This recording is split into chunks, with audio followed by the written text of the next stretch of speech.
మా ఊరికి దగ్గరగా ఉంటుంది చీరాల. అక్కడ ఒక మీటింగ్ జరిగింది, పెద్ద సభ. ఆయన రేడియో స్పీకర్ ఆ రోజుల్లో. అందరినీ పిలిచారు. అందరూ చక్కగా సభకు వచ్చారు. వాక్యం చెప్పాడు. పాపం తప్పుడు బోధ ఏం చెప్పలేదు, మంచి బోధే చెప్పాడు ఆయనకున్న అవగాహనలో.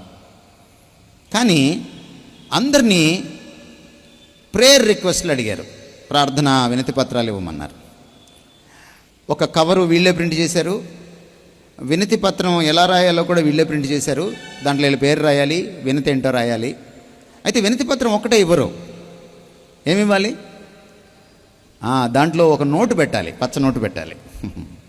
ఏమండి, పాపం ఆ చీరాల్లో కూడా క్రైస్తవులు ఎక్కువ, రాజమండ్రిలాగే తండోపతండాలుగా వచ్చారు, తండోపతండాలుగా కవర్లు ఇచ్చారు. మీటింగ్లు 3వ రోజు అయిపోయినాయి. వాళ్ళు వెళ్ళిపోయారు, ముఠములు సర్దుకొని హైదరాబాద్ వెళ్ళిపోయారు వాళ్ళు. మీటింగ్లు అయిపోయినాయి కదా. మరుసటి రోజు అంటే మీటింగ్లు అయిన మరునాడు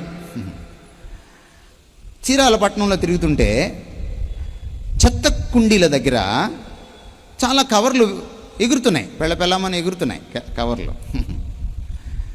సరే, నాబోటోడు ఎవడో కవర్లు వరకే ఎగురుతున్నాయేమోనని చూద్దామని వెళ్ళి చూస్తే కవర్లో ఉన్నటువంటి ప్రార్థనా వినతి పత్రము అక్కడే ఉంది, చెత్తకుండీలో. ఏం తీశారండి? పచ్చ నోటు ఒక్కటే తీశారు. మీకు పచ్చ కామెర్లు వచ్చినాయి, అది ప్రాబ్లం. కానీ మీకు సత్యం అర్థం కావట్లా.